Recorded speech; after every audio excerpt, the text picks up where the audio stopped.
Assalamualaikum warahmatullahi wabarakatuh. Saya Isna Kurinisa dari kelas 21 nomor absen 15 dari SMA Negeri 15 Surabaya. Jadi di video kali ini saya akan membahas mengenai tangan nada minor. Ini merupakan kelanjutan dari video tangan nada mayor dan ilmu-ilmunya pun saling berkesinambungan. Semoga setelah menonton kedua video tersebut dapat menambah wawasan kita mengenai tangan nada dan menambah wawasan kita mengenai musik. Oke, tanpa lama-lama lagi kita mulai yuk. Nah, yang pertama itu ada tangan nada. Sebelum kita berlanjut ke tangan nada minor. Nah, pengertiannya apa tangan nada? Tangan nada adalah susunan berjenjang dari nada-nada pokok pada suatu sistem nada yang dimulai dari nada dasar sampai nada oktavnya. Itu adalah pengertian dari tangan nada. Sementara tangan nada sendiri itu juga punya berbagai jenis. Ada 3 jenis tangan nada. Yang pertama ada tangan nada diatonis, yang kedua ada tangan nada pentatonis, yang ketiga ada tangan nada kromatis. Nah, pada video ini kita akan membahas mengenai tangan nada diatonis. Tangan nada diatonis itu apa pengertiannya? Jadi tangan nada diatonis adalah tangan nada yang mempunyai 7 nada dan memiliki 2 macam interval, yaitu 1 dan setengah. Makanya dinamakan tangan nada diatonis karena mempunyai 2 macam interval. Nah, untuk tangan nada diatonis juga mempunyai 2 jenis yang berbeda. Yang pertama, tangan nada minor dan tangan nada mayor. Nah, tangan nada mayor kan sudah dibahas di video sebelumnya. Jadi, dalam tangan nada diatonis kita akan membahas mengenai tangan nada minor. Pengertian tangan nada minor. Pengertian tangan nada minor dengan tangan nada mayor itu sama persis. Nah, pengertiannya apa kok sama persis? Jadi pengertian tangan nada minor adalah salah satu tangan nada diatonik yang memiliki 8 not. Nah, di mana not pertama dan not 8 itu sama, tetapi pada not 8 itu dinaikkan 1 oktav lebih tinggi. Dan untuk membedakan antara not pertama dan not 8, biasanya penulisan not 8 diberi tanda aksen agar tidak bingung. Nah, tangga nada minor itu juga ada jenis-jenis yang berbeda. Ada 3 jenis, yaitu tangan nada minor asli, tangan nada minor harmonis, tangan nada minor melodis.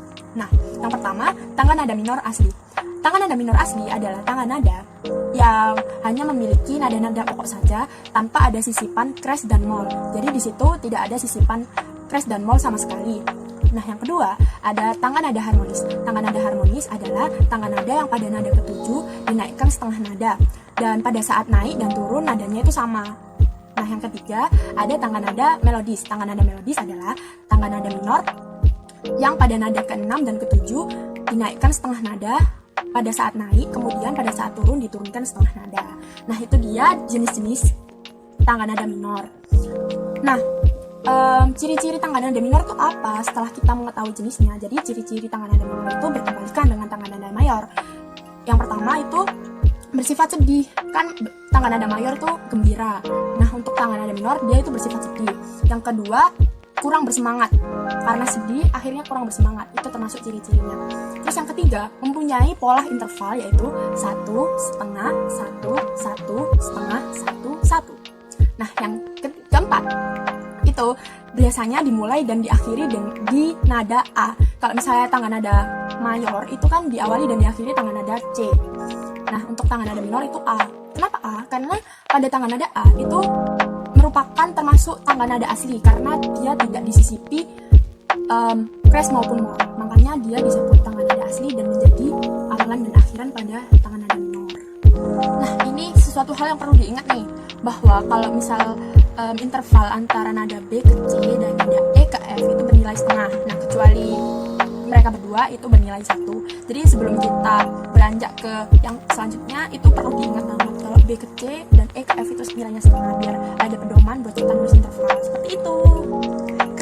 Crash adalah suatu tanda yang digunakan untuk menaikkan setengah nada.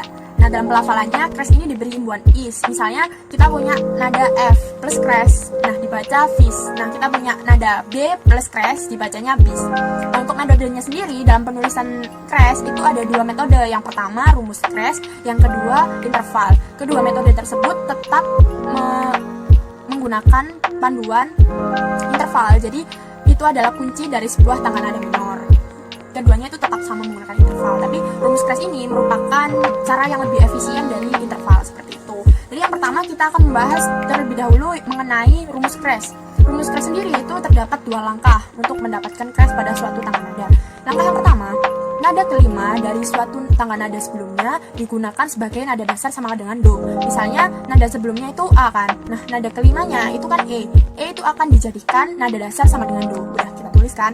Nah, kita berlanjut ke langkah yang kedua. Langkah yang kedua dari nada dasar sama dengan do nya adalah E. Nada kedua yaitu F, itu yang diberi tanda crash. Itu sudah selesai, kita menemukan satu crash di dalam tangga nada E minor. Jika dicocokkan dengan interval itu akan sudah sesuai. Oke, kita akan berlanjut ke metode interval. Nah, kita lanjut dengan metode yang selanjutnya, yaitu metode interval. Metode interval ini versi lebih rumitnya dari rumus crash, karena akan menghitung terus kayak akan mencoret-coret seperti itu. Jadi kalau misal rumus crash kita hanya perlu menghafal saja. Nah, gimana metode interval itu contohnya? Nah, kita ambil contoh, kita menggunakan tangga nada minor E. Oke, kita tulis sudah tangga nada E minor. Nah, setelah itu kita tulis interval dari tangga nada tersebut di bawahnya. Nah, itu kan masih terdapat kesalahan karena tidak sesuai dengan interval tangga nada minor. Nah, karena di situ interval antara E ke F dan F ke G itu masih salah. E ke F kan setengah dan F ke G itu 1. Nah, jika disesuaikan harusnya E ke F itu 1, nah F ke G itu setengah. Nah, berarti apa yang harus kita lakukan? Yaitu menaikkan tangga nada menjadi 1, yaitu memberikannya kepada nada F menjadi F crash, sehingga interval tangga nada E ke F yang awalnya setengah jika ditambahkan crash itu akan menjadi 1. Nah, sementara tangga nada selanjutnya karena sudah diambil setengah oleh sebelumnya menjadi berkurang menjadi setengah, maka interval F crash ke G berkurang menjadi setengah. Dengan begitu sudah sesuai dengan interval tangga nada mayor, tangga nada minor. Nah, dengan begitu dapat disimpulkan bahwa tangga nada E mempunyai satu crash pada nada F seperti itu. Kita akan membahas mengenai mol. Mol itu apa sebenarnya? Apa hubungannya dengan crash?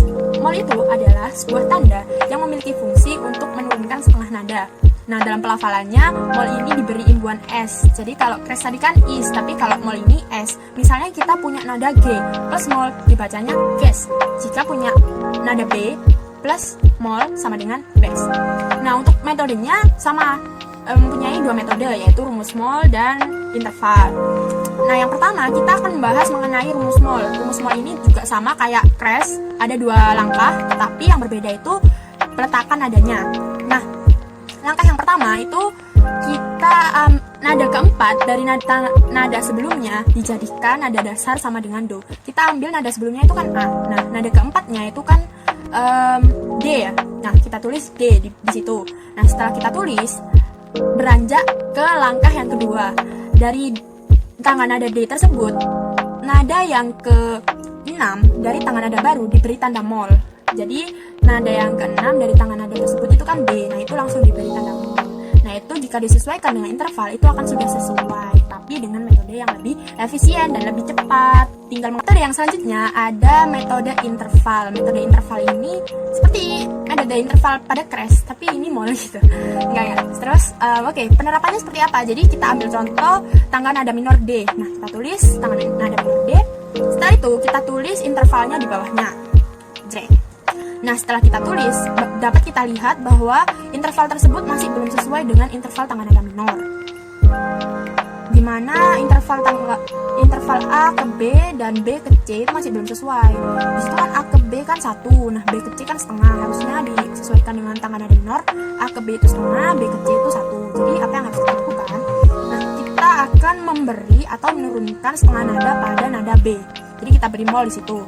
Dengan begitu, jarak interval antara A ke bemol menjadi setengah, dan karena dia berkurang setengah maka yang selanjutnya akan bertambah setengah, sehingga jarak interval antara bemol ke C itu menjadi 1. Dan itu sudah sesuai dengan interval tangga nada minor, dan dapat disimpulkan bahwa tangga nada D mempunyai 1 mol pada nada B seperti itu.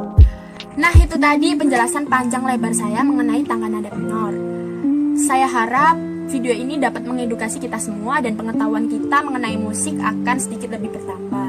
Nah, mohon maaf jika ada salah penulisan maupun salah pengucapan dalam video ini, karena pada dasarnya saya juga belajar melalui video ini juga. Dan jaga kesehatan semua, dan semoga kita dilindungi oleh Allah Subhanahu wa Ta'ala dari segala penyakit maupun virus COVID-19 yang sedang beredar ini. Oke, cukup sekian. Wassalamualaikum warahmatullahi wabarakatuh.